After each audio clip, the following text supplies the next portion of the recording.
Ladies and gentlemen, I recently mentioned a report out of the UK Fires, a think tank there in the UK.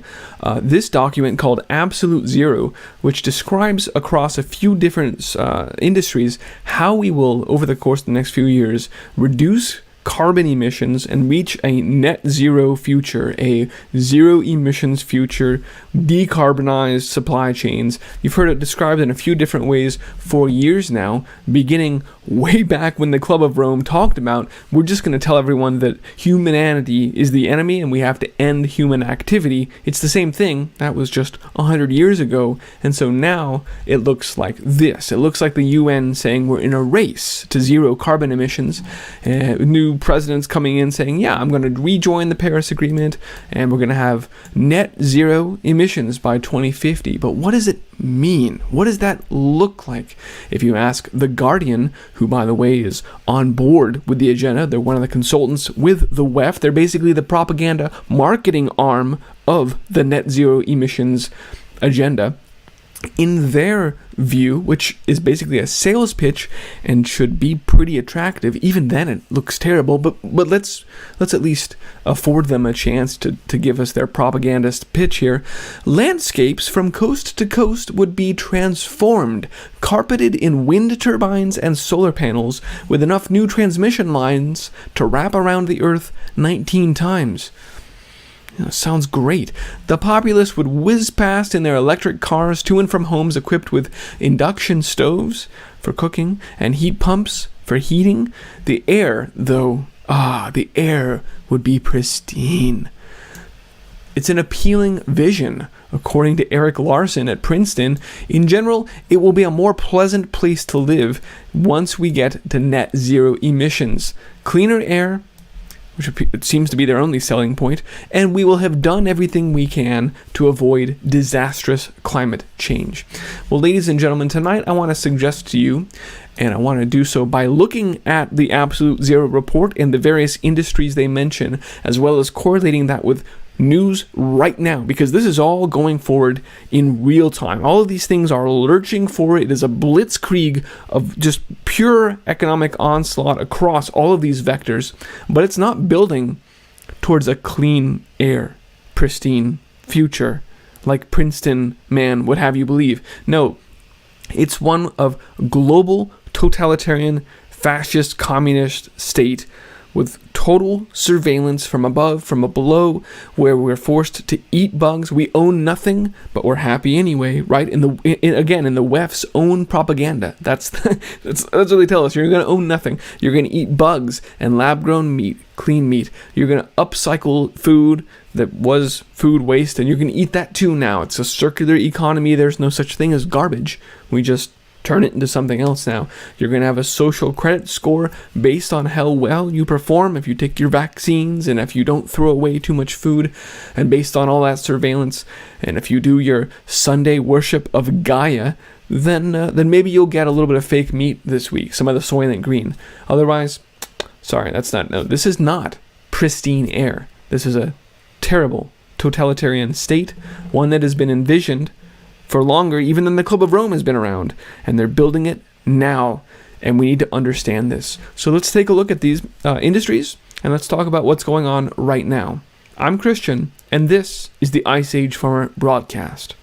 And the first area we're going to look at is cars. In the next 10 years, what they call the Decade of Action, where we'll meet the UN's Sustainable Development Goals, and you might feel a bit of vertigo due to the rapid change. Their words, not mine. We read that on road vehicles, development of petrol diesel engines stops. There will be no more gas cars. Any new vehicle introduced from now on must be compatible with Absolute Zero. Well, this, of course, is already happening. Governor Newsom last year said that we're going to ban any gas-powered cars starting in 2035. That was a California initiative which is spreading both to other states like Oregon, where they're now talking about ending diesel fuel sales by the end of this decade of action by 2030.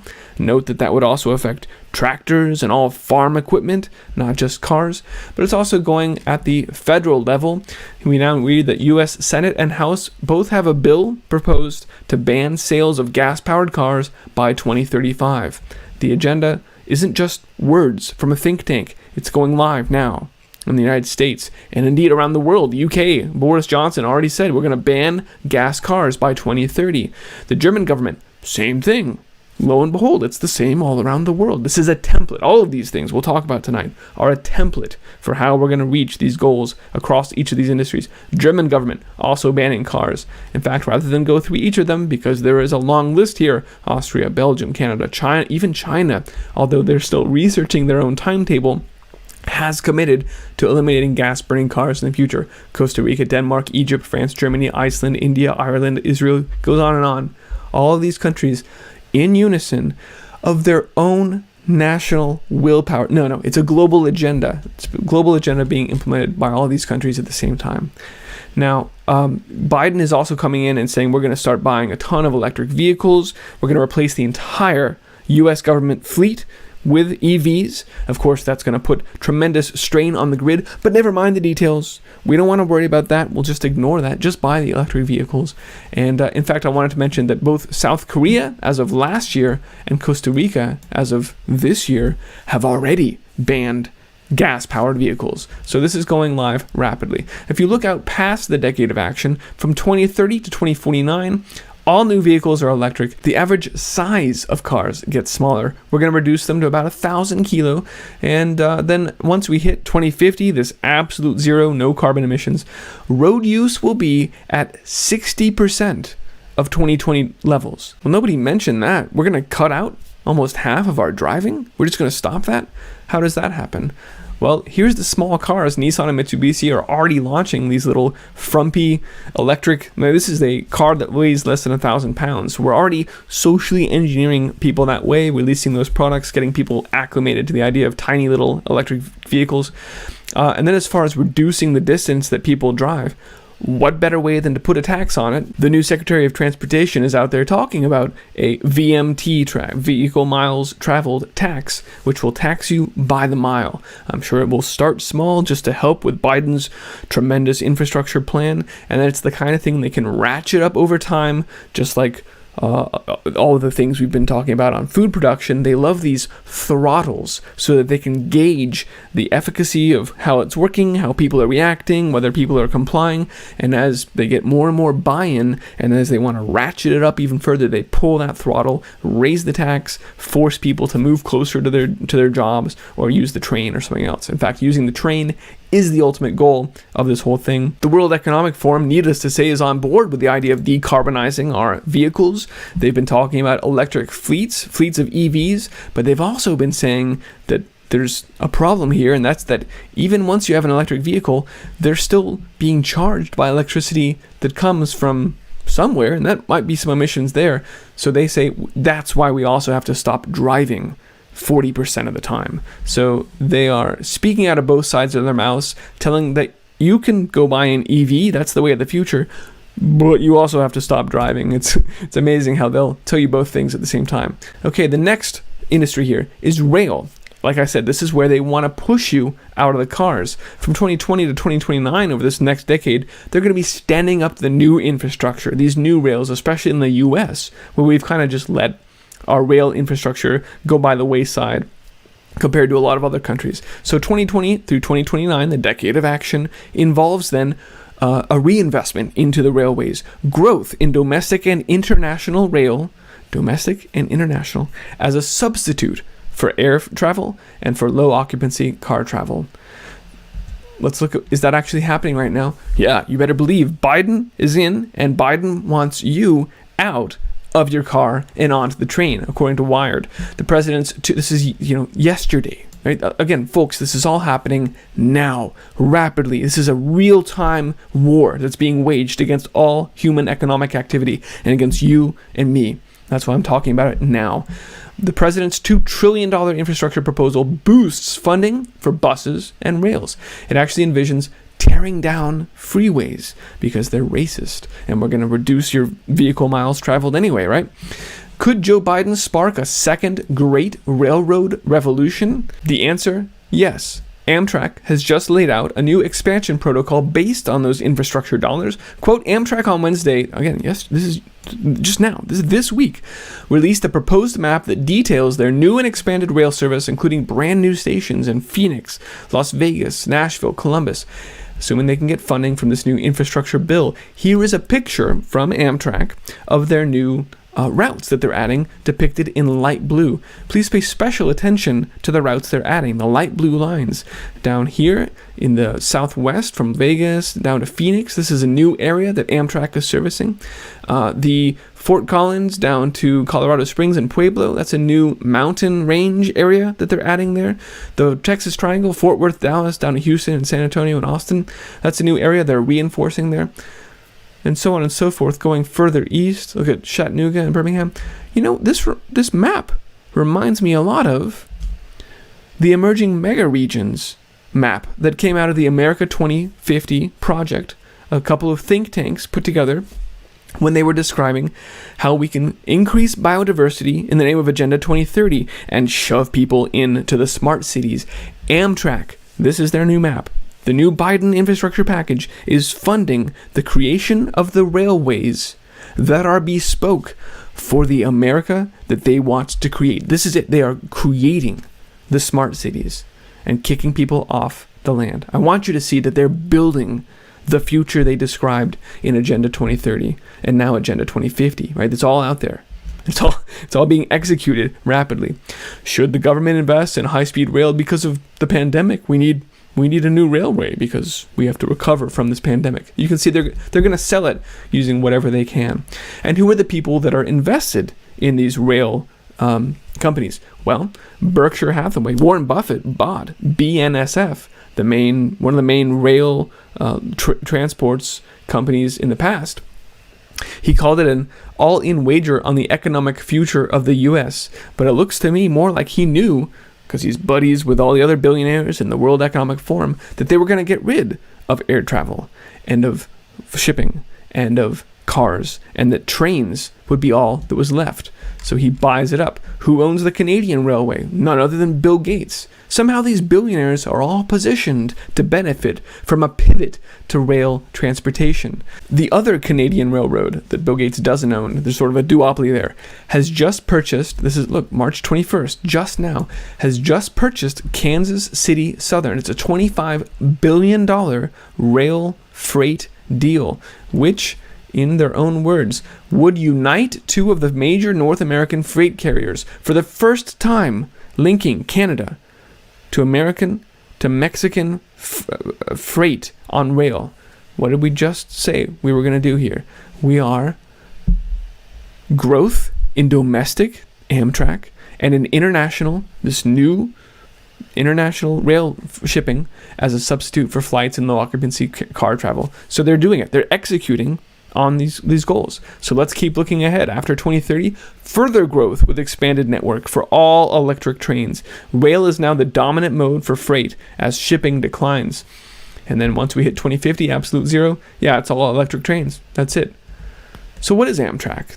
And how did they get in this position of now becoming the official mode of transportation for everything? Well, we can read straight from their own company profile in 2019 that Amtrak is a federally chartered company. It's started by the government, guys, with the federal government as the majority stockholder. It is the federal government.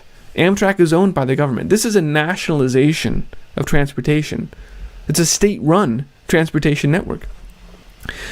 Amtrak has a board of directors. They're appointed by the president. Amtrak also gets funding from multiple states and from the government. It is the government. This is a state-run transportation network that Biden is about to completely fund the rebuilding of their new routes, which codify the map of the future that they've been talking about in those think tanks. So rail is being turned into the official mode of transportation. The next area is flight. Based on what I just said, as you would expect, there's a big red circle. We're getting rid of it. We're going to get rid of air travel. But wait a minute. Rich people love air travel. No. They get to still travel. It's only you. You don't get to travel. John Kerry, after all, the climate czar, made that abundantly clear when on his private jet to receive an award for being climate czar, he said, well, obviously this is the only choice for someone like me. Only I can travel by private chartered flights, and I will continue to do that I'm sure, into the future. But you and I, ladies and gentlemen, no, those airports are going to be shut down.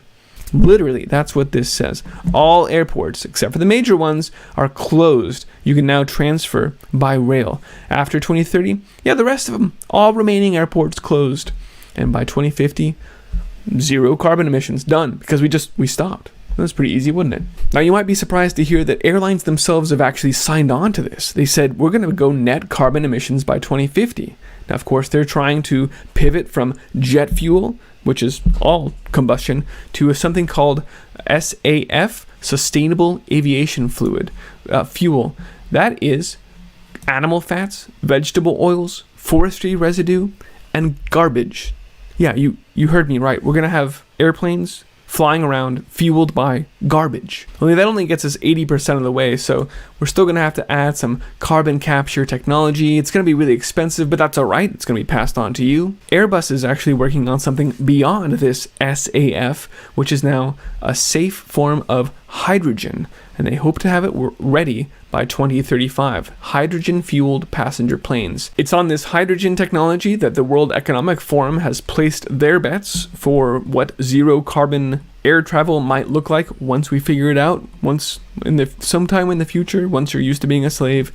But I thought that this was a very interesting passage down here. In fact, I'll just blow it up. The well-sequenced combination of new technologies will afford the aviation industry a much-needed opportunity to protect its social license to operate in an increased awareness around carbon emissions age. And this tells you everything you need to know about the zero carbon future. Everything is over. It doesn't matter if we've done farming and ranching, or air travel, or wood stoves, whatever. All of these things, they have lost their license to operate. It's now the new normal. It's now the age of awareness of carbon emissions, and the only way you can do anything, you are guilty until presumed innocent, and the only way you can be presumed innocent is if the UN, or the World Economic Forum, signs off on you being zero carbon. That's the only way you get your social license to operate back. Farming and ranching?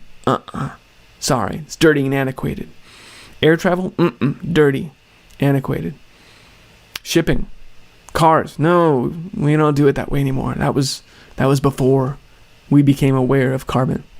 Welcome to the future as envisioned by the UN and the World Economic Forum, and even the Club of Rome going way back, right? We've talked about the history. Now we're talking about the future they want to build for us, and it's a nasty one. Shipping.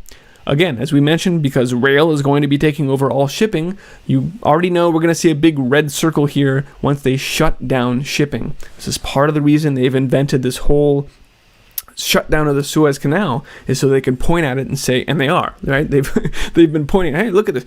It looks like there's a ship stuck in the Suez Canal. That's not going to work ever again. Shipping it doesn't work. Our supply chains are too vulnerable, according to many analysts. Even in the hours after the ship got stuck, all of this media was there across tons of different outlets printing the same exact things. Oh, someone somewhere says, we're going to need to rethink logistics completely because of that one ship that got stuck. Yeah, this is problem, reaction, solution. They're going to point at that and tell us that this is why we're shutting down shipping. Never mind that the World Economic Forum and others have been talking for years already about how shipping industry needs to be radically changed, it needs to be decarbonized, and maybe there'll be some ancillary benefits if we just stop doing things that way. In fact, they say, Paris Agreement didn't even include shipping. We neglected to consider that somehow. But don't worry, we put together a new thing called the International Maritime Organization, and we got industry stakeholders, a bunch of people together, to make this full decarbonization of the shipping industry possible. But we're going to need zero emission vehicles by 2030 to start coming online, viable ones, so that by 2050 we might still have some shipping using these new zero emissions vehicles. So the World Economic Forum sees things a little differently. By the way, the World Economic Forum is the people. These are the partners behind the getting to zero coalition. Global Maritime Forum, and the World Economic Forum. Not to mention all these major shipping companies, and of course big banks are on this list too. This is an extensive list of oil companies, BP, Chevron, and in fact they're being motivated by this organization behind the World Economic Forum. It's called the Poseidon Principles Group. It is a group of 11 leading banks jointly representing approximately $100 billion in loans coming together to establish the Poseidon Principles. Well, why? What are they doing? Well, according to them, in their own words, we read here, it's important that banks play an active role in transitioning towards a greener future and reducing the carbon emissions of shipping. That's the whole thing here, right? As a long-standing lender to the global maritime industry, we're really interested in these Poseidon principles so that we can combat climate change. So you just read right here, the banks, we're the people that have the money for the big shipping companies who operate on credit. They will shut down without us to give them our dollars, and we're not going to give them dollars unless they stop the carbon. You see, they're holding them hostage. It's the same thing we heard from Christine Lagarde over at the European Central Bank when she said, we should really evaluate climate in our ECB policies. We shouldn't give loans to companies that are dirty and antiquated. It's the same rhetoric across all of these lines. We're going to hold you hostage. We're not going to give you capital unless you play by our rules. We're also hearing on the shipping front about smart ports, the need to use AI and computer vision to totally take over the inventory of all these shipping companies, track all resources across the supply chain, right? Same verbiage as Agenda 21. We want to know about all supplies everywhere on Earth. Smart ports are not new. This is something about which Deloitte has been writing for years. It's something that's been invested in by big shippers like Maersk, who's also on the list of people signing up for net zero. It's one integrated agenda, all these big companies playing together. And there are some other software organizations that are way ahead of this. Here from smartports.tv, which was a conference about smart ports. They even make the case that, hey, if you've got smart ports, you've got smart cities. You can see this. It all ties together. This is a master plan that's being implemented rapidly right under your nose right now. And if you don't want to sign on to a future of complete slavery, you got to understand this, and you got to spread the word, and we got to build something else. Here's just, the shipping shutdowns like the Suez Canal. All of these things people are going to point at it and say, boy, we really need smart ports because we have all of this shipping congestion because of the pandemic, and shipping, it just doesn't work anymore. It doesn't work. We need trains. So they're setting the stage there. Let's move on. Heating and appliances. In the rest of this decade, we're going to be replacing gas boilers with electric heat pumps. Now, this is something that's already started happening. Berkeley was the trailblazer when they said there will be no new homes built or anything built with natural gas. It's all electric from here on out. And if the power grid goes down, sorry. You get cold. Everything is going to depend on their power grid because they call it clean power. We'll see this over and over today. They were just the first. Many Bay Area municipalities have jumped on the bandwagon also and said, that's right, no new construction will have natural gas from here on out. You can hear from, again, April 2nd. This is yesterday, ladies and gentlemen. Yesterday, National Geographic says, hey, gas, heat, and stoves are warming the climate. Should we ban them? We're pretty good at that. We can just ban them and get rid of it altogether. And that becomes particularly important to the fact that when you look further out to 2050, heating is powered on for only 60% of today's use. We're going to materially reduce the amount of heat that you are allowed to use. Now, even setting aside the climate for a second, this is just a weird thing to do, right? This would seem to damn some set of people to being cold. But this is particularly true in light of the fact that we know the sun's output has dropped. Even NOAA's own numbers admit that the future is a colder one. And so, given global cooling, the idea that we're just going to turn off our heaters would seem to be a very bad plan. But again, who let that guy in here? We don't want to hear about facts and logic. We only want to hear about how we're making you our perfect slaves. So sorry to actually get in the way there. And I'm going to interrupt myself to share this new piece that came out today as I edit this video together, reinforcing everything we're talking about and underscoring the real-time nature of these narratives and of these agendas and new regulations. All of this is just rushing forward in real time. It's happening now as we speak. So from the Daily Mail, homeowners will have to put up with central heating that is 10 degrees cooler. We're going to use less heat if we're going to hit climate change targets. The government has set a goal of hundreds of thousands of heat pumps to be installed each year. And they go so far as to say that while the UK is now halfway to reaching its target of zero emissions, this next stage, it's going to get personal. You're going to have to make some personal changes to the way you travel, to the way you heat, and now you're going to turn down your heating by 10 degrees. Someone already remarked, we need to figure out how we can do this without freezing out the elderly population. Yeah, it doesn't matter. Doesn't get that guy out of here. We want to hit our targets. We're going to shut it all down. So the World Economic Forum, of course, always is on board with this. They say that we're going to do to natural gas what we've done to coal. We're going to make it dirty and antiquated and a barbarous relic, and we'll do that with our new clean energy.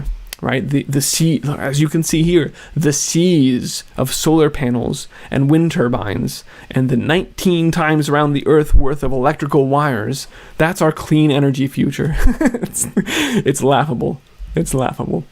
And of course, needless to say, wood stoves are just, they're gone. They're dead out. The EPA has already been moving the goalpost as far as what kind of emissions are allowed from wood stoves. They talk about how the particulate emissions are terrible. The UK is doing the same thing, taking away bit by bit what you're allowed to put into your wood stoves, what kind of pellet stoves you're allowed to have. So it's fair to say that over time, you just won't even be allowed to have a wood stove anymore. Now, the next industry is food. And obviously, that's one about which I talk very consistently and exhaustively here on the Ice Age Farmer broadcast. So I'll be relatively brief tonight, but it is worth mentioning that even on the UK's absolute zero plan that we're taking apart line by line right now, they specify national consumption of beef and lamb drops by half in the next 8 years before 2030. By half. And then by 2050, beef and lamb will be phased out completely, and fertilizer use, remember this too, fertilizers will be phased out as well.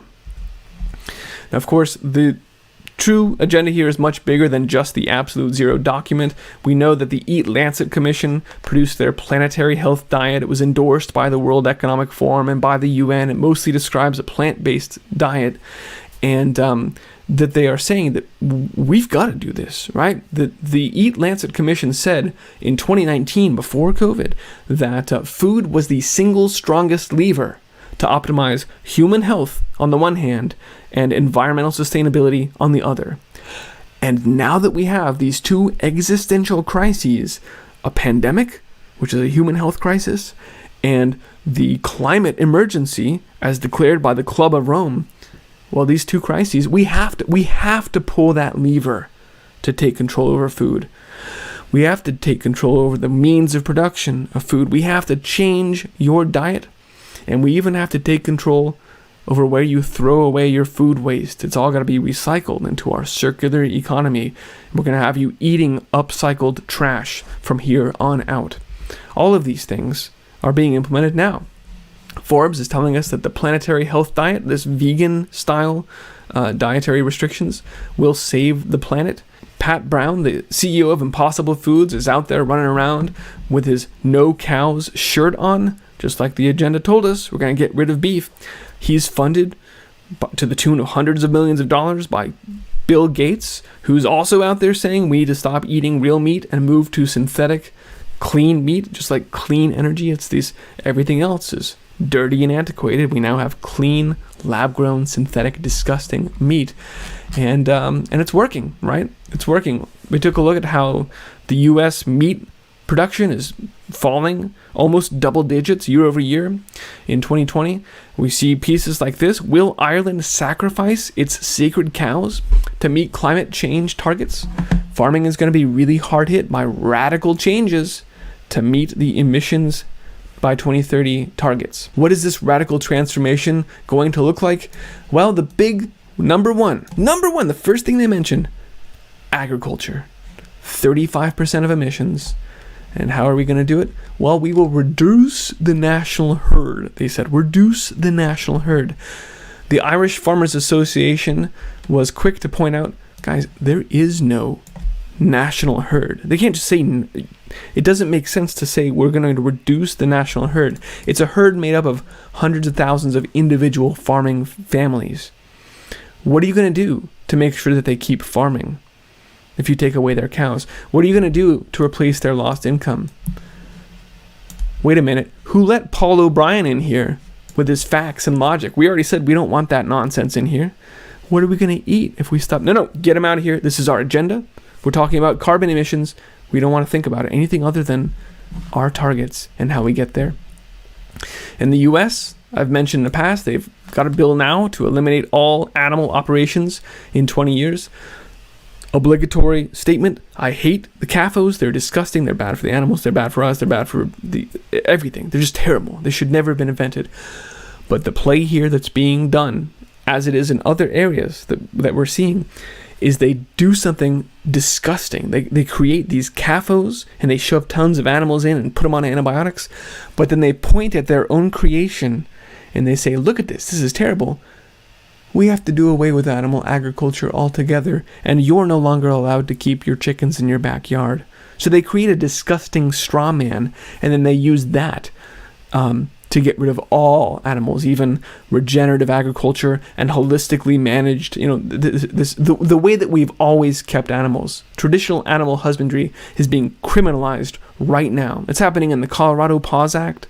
It's happening in the UK where they're gassing people's chickens. It's happening all over. It's happening in Australia. From Bloomberg, just now. This is all now. Sorry, steak lovers. Australia is running out of cows. Running out of cows.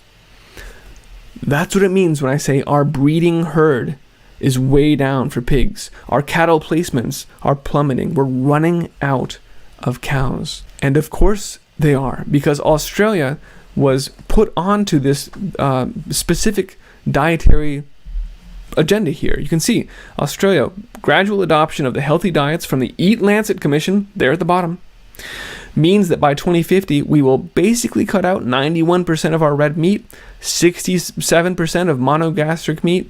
We're going to get rid of 63% of sugar. You're going to get a lot of those candy bars not going to be on the shelves anymore. Again, big deal. These are just some academics in their ivory tower at their think tanks. This doesn't have anything to do with reality, right? Surely policymakers don't believe this. They are the policymakers. Here you can see Dr. Sandro Di Maio, who used to be, in fact, look at the tweet below. You can see he's being called out. Hey, you used to be the CEO of Eat, who published the Eat Lancet vegetarian diet. Now that you're the CEO of Victoria Health, the head of the health department of the state of Victoria in Australia, are you going to keep pushing your extreme vegan agenda? Of course you are, right? Of course. It's a revolving door between states and countries and the World Economic Forum and the UN and all of these think tanks. So these aren't some crazy academics out on the sidelines saying things. This is an integrated group of multinationals and globalists who is both making these ideas and setting policy. It's extremely dangerous. I just wanted to see I wanted you to see it's the same people in the government as writing this kind of stuff that we're looking at. Okay, so that's food. Also notice that the total energy required to transport food is reduced to 60%. This ties into the Rockefeller Reset the Table agenda, which talks about local food hubs, whereby you reduce the amount of distance that food has to travel. And then on the fertilizer, they said we're going to stop using fertilizer. Greenpeace has already started calling for the cessation of use of nitrogen fertilizers. The Netherlands is already talking about excessive nitrogen. So they're ahead of us on that one. And then I've spoken at great length about the fact that the FDA is putting in new requirements that will require producers to have the exact GPS coordinates of every piece of lettuce. This is the kind of regulatory stuff that will go in to put normal farms out of business. Traditional farming and ranching won't be economically viable in a world run by the technocrats, who are telling us their stated goal is to end animal agriculture. They will ensure that that happens. Maybe they won't even make it completely illegal. It'll just be so prohibitively expensive that no one will be able to do it. It will only be the automated, robotic, AI-driven bug farms and indoor vertical farms, which Jeff Bezos and Bill Gates have been funding. Right? That's why it's the same people across the board that will be able to sell their food. And one final point on this part is the food waste. This is why you've seen China deploy cameras with facial recognition on their garbage cans, so that if you are spotted throwing away too much food waste, you can be penalized for that, and your social credit score will suffer, and you might not even be allowed to buy that much food ever again. Maybe you won't get meat next week because you threw it away last week. This is a very pernicious and dangerous thing, but it's being described everywhere. Now let's move on to this next set, which I've sort of lumped into a section about materials because they all share a theme, and that theme is the circular economy. Mining, production of materials like cement, construction, and manufacturing. All of these things are not going to happen anymore. We're not going to do it that way anymore. We're not going to get new steel. We're going to recycle more steel. You can literally see that here in the construction lane up to 2029. New steel will be replaced by recycled steel. It's now there's no more anything. Just what we have now, put into the circular economy. Loop it all around. Now this is one area, in fact this is the one area where Bill Gates said in a recent interview he's concerned. He's concerned we might not meet our emissions targets in manufacturing and in heavy industry. And that is why he and the World Economic Forum have launched Mission Possible to take action across heavy industry and transport. This ties into the shipping one we mentioned earlier, where we don't yet have any shipping that doesn't have emissions. So here you go. The World Economic Forum is launching this based on the UN's work. Everything is based on the UN and the Club of Rome before us. And it is initially funded, this Mission Possible, by Bezos and Breakthrough Energy. Bezos, obviously Jeff Bezos, the richest man in the world behind Amazon, and Breakthrough, which was funded by Bill Gates. So mercifully, we have Jeff Bezos and Bill Gates volunteering their philanthropy to really help the earth crack this difficult nut of how we can do shipping and heavy industry and construction. Bill Gates is already out there with some of these projects, like hundreds of mirrors. This is literally, you can read right here, this is the size of 100 football fields of 40,000 mirrors being very precisely aimed using artificial intelligence to capture the sunlight and boil some water at the center of it to turn a turbine. This is the most expensive way to turn a turbine you can imagine, but it has no emissions. And so this is how they will be powering a mine now in California, is using one of these massive arrays of mirrors to boil water.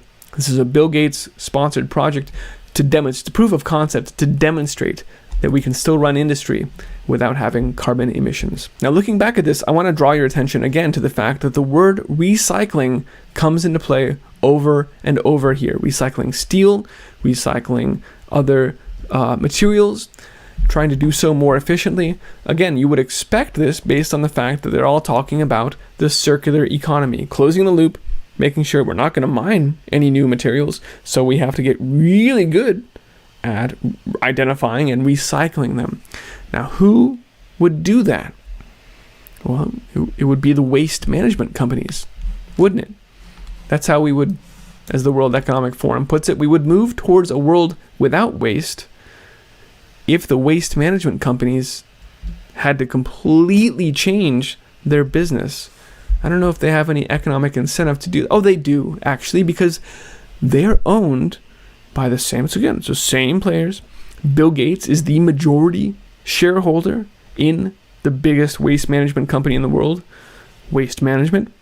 He's also one of the biggest shareholders in Republic Waste Management, the second biggest waste management company in the world. Carlos Slim is a big shareholder in Republic Waste Services. Together, here, look at this, from 2016, new recycling facility is coming to Dallas. Within the next 2 months, a Spanish firm owned partially by Bill Gates, George Soros, and Carlos Slim will be starting a new recycling facility in Dallas. Ladies and gentlemen, these billionaires don't have garbage fetishes. They're not just passively interested in waste management companies. They want control over this part of the circular economy. They know they had to buy out the waste management companies to be able to exercise the control over them to get them to completely change the way they're doing business. And they are. The city now of Dallas is partnering to let this Bill Gates, George Soros, Carlos Slim owned Spanish company build a private facility on public land. Dallas will then pay FCC to operate that recycling facility. That was 5 years ago. I checked into it. The facility is still there. It's running. And in fact, right now, it's highly technology driven. You can see here, they are now providing real-time, personalized, hyper-local recycling information through Facebook. So they've been doing exactly what they told us they're going to do. They're creating smart trash or smart recycling because they know they need to take everything apart. That's why they've got you trained now to throw things into the green bin and the brown bin and the black bin, and they're going to fine you if you do it wrong. It's why they've got the smart garbage cans in China that watch your social credit score. We talked about that because they need all of this material to be recycled very precisely if they're going to deliver on their zero carbon emissions circular economy promises. And that's what they're doing. Same players there. Plastic is one that's pretty obvious. It was also mentioned on these materials here. There's obviously lots of places that have already started banning single-use plastic and plastic bags. We have lapsed a little bit on that during the pandemic, but you can rest assured they'll be making that distance up in the near future here. Quote, if the mountain of proposed legislation is any indication, lawmakers are increasingly primed to crack down on plastic. Yeah, they are, because it's part of the agenda. They're banning plastic bags, they're banning plastic spoons and plastic plates. This is today, April 2nd, 2021. I'm telling you, it's all happening now. That's why this conversation is an urgent one. I know this is a long video. I apologize. There's a lot. It's a big agenda. To completely enslave the entire population takes a lot of work. So we need to have this conversation. And the World Economic Forum is, of course, leading the charge, telling us that we have to get rid of plastic. Today, it's because it's sexist. I don't really understand why. It looks like the transition to circular economy for plastics must go hand in hand with building plastic that is inclusive and gender equal. I will concede. I just don't get it. This is one area I don't understand. I don't have the willpower to look into it. Here's where that plastic is going. It's mostly going into packaging. That's why, as you would expect, they are talking a lot about carbon neutral packaging, sustainable packaging.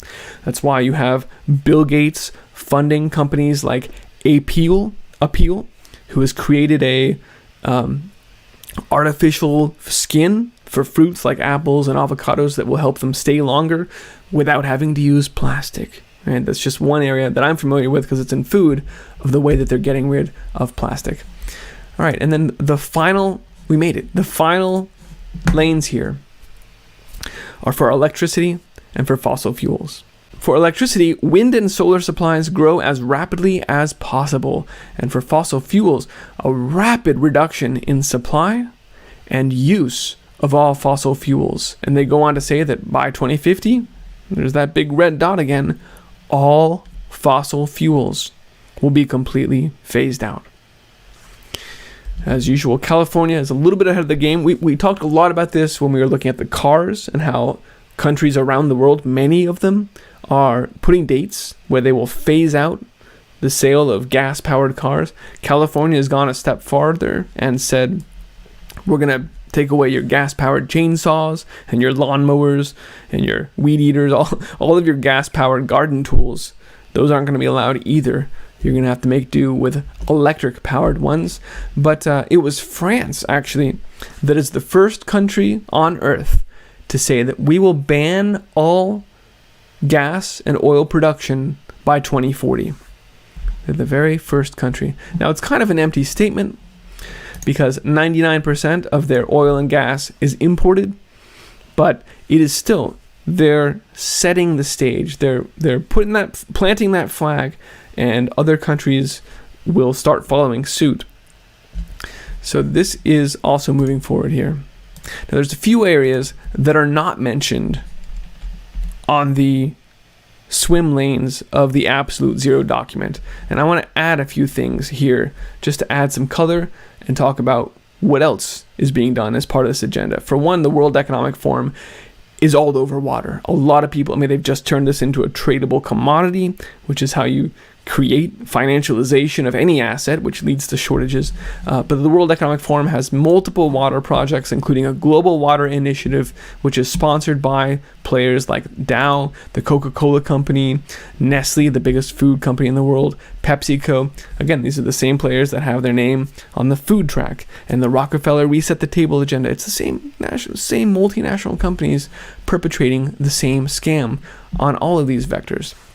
Water is bound to be an issue that drives a lot of these conversations going forward. If not, literally, we have resource wars over it. In fact, just this past week, the federal government decided to reduce the allocation of water to farmers in the Central Valley of California to 0%. To 0%. They cut off the water to the farmers in California's Central Valley. They said that they were going to cut it to 5%, but even that is on hold, pending to see if we can actually even give you 5%. Now, there are quotes from farmers who say, I'm going to have to let all my asparagus die. I've got 200 acres of trees that are going to die because I don't have a well. I depend on this water. It's a real travesty what's going on. And of course, this will carry over into food prices for the entire nation, and that will flow into the entire world. Food prices rising rapidly. Smart cities is another area that document didn't address. But again, the World Economic Forum is all over this, talking about how we need more of these pioneer cities who are charting a course towards perfect surveillance, towards more ethical and responsible future, as they call it. But what this is of course herding people into the surveilled cities with their smart sewers and their satellite surveillance.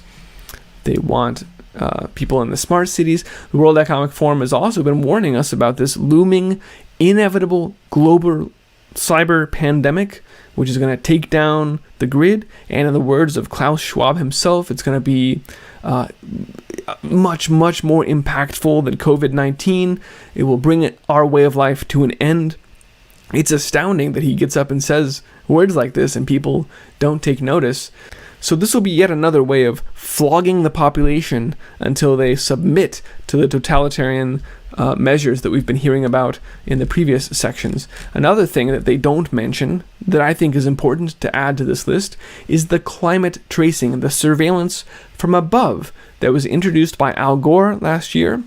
Time magazine was so bold that they even went so far as to call it the climate cop. They're admitting that this is the enforcement arm. If you have one tree too many, one cow fart too many, one smokestack unlicensed, whatever it is, we're going to see it from our global network of satellites using machine learning and infrared imaging, and we're going to track your emissions in real time everywhere. So if anyone does any of those things, if you do anything you're not allowed to do, we're instantly going to know, and we're going to send our climate cops, our green police, out to shut you down. Literally, this is the enforcement arm of the net zero carbon emissions totalitarian takeover. You really start to see the teeth underneath this agenda, the iron fist underneath the velvet glove of save the world from global warming. No, this is this is perfect control and surveillance of all human activity and economic activity on the planet. That's the surveillance from above. The surveillance from below is the biobots in the sewers, watching wastewater, looking through human sewage to find people that are still eating diets they shouldn't be. We got a meat eater in Sector 5, right? They claim that they're looking for epidemiological trends. We can find COVID outbreaks in neighborhoods by looking in your sewage. But again, ladies and gentlemen, it's ridiculous. You've got satellites, eyes in the sky. You've got biobots below looking through your sewage. You've got cameras in the trash cans with facial recognition. If you don't recognize this as a perfect surveillance state, this channel is not for you, and we can move on. So now, stepping back and returning to what they described at the outset here, what does it look like if we get our way? What does it look like if we have a zero emissions future? It's not an appealing vision at all, is it? It is a totally nightmarish, dystopic surveillance state, a global fascist, communist, totalitarian regime unlike anything this world has ever seen. Completely inhuman, an anti-human agenda, the realization of Agenda 2030, perfect resource awareness, AI plus blockchain, supply chains, tracking everything and all human activity at all times, in real time. This is not a world that I want to live in, ladies and gentlemen, and it's certainly not one that I am willing to leave to my children. So I ask you, now that we've had this conversation, now that we've looked at the language they're using, but understood the meaning underneath, to help me spread the word about what's going on and bring a stop to these technocrats. We cannot allow this to go on. We cannot allow them to take control over our food supply and take our animals and our gardens away from us. We are forever slaves if we depend on them for any of this stuff. So thank you for listening. I know this is a lot of information. I wanted it to be an exhaustive look through the different vectors that this zero carbon, this decarbonization nonsense applies to. Because you can rest assured there are tens of thousands of people at the hundreds of multinational companies and think tanks and governments that are all executing on each of these vectors. I mean, there is a veritable army of people implementing these things, running them through new regulations, new legislations, every day, working tirelessly to enslave you. Let's put a stop to it. You can find this report and all of these links on iceagefarmer.com. I've posted the Absolute Zero paper with the swim lanes up at iceagefarmer.com/docs so that you can download it and share it and have this conversation with the people around you. Make them aware of what's going on, what it really means when they talk about global warming. You know, we talked about the past and the Club of Rome, but now we see how it's all come to fruition. And here we are now. It's all happening. A lot of these things were just in the last few weeks here. It's amazing. You can find this report then and all my reports directly at iceagefarmer.com. If you value this broadcast and this information and these efforts, help me keep it running. You can do that a few different ways listed at iceagefarmer.com/support, and I very genuinely appreciate your help in keeping this thing running. For now, ladies and gentlemen, let's go raise more animals. Let's go grow more food. Let's spread the word about these agendas and the underlying satanic anti-human agenda, and let's stop it. Thanks for watching, and be well.